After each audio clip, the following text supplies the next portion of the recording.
derechos humanos constituyen una serie de condiciones esenciales para una existencia digna de la persona humana. En una primera clasificación, los podemos dividir en individuales y colectivos. Los derechos humanos individuales son los que le pertenecen a la persona por el solo hecho de existir y son preexistentes al Estado. Pueden ser regulados pero sin desvirtuar su ejercicio. Los derechos de incidencia colectiva son los que se ejercen como parte de un grupo social. Según su evolución en el tiempo, los podemos clasificar en derechos humanos de primera, segunda, tercera y cuarta generación. Los de primera generación son los derechos civiles y políticos. Son los primeros en reconocerse, a causa de la Revolución Francesa. Los derechos de segunda generación son los derechos económicos, sociales y culturales.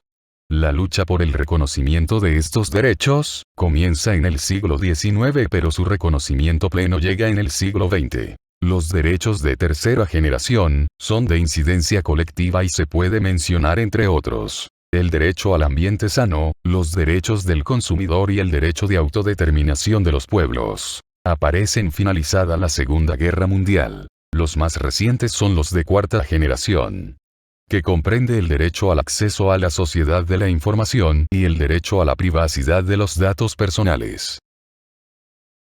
¿Cuál es la característica esencial de cada uno de estos derechos?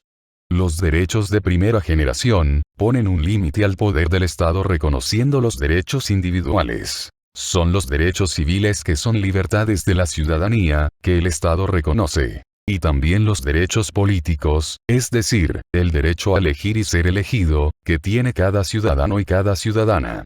En los derechos de segunda generación, se le garantiza a los ciudadanos y a las ciudadanas un mínimo nivel de vida. El Estado no solamente los tiene que reconocer, sino que también debe garantizarlos por medio de políticas públicas. Los derechos de tercera generación, también llamados derechos de la solidaridad, son derechos cuyo titular es un colectivo social. Los pueblos, los ecologistas, los pacifistas, los pueblos originarios, etc. Por último, los derechos de cuarta generación pretenden garantizar el acceso a la informática, formarse en las nuevas tecnologías, la autodeterminación informativa, y la privacidad de los datos personales.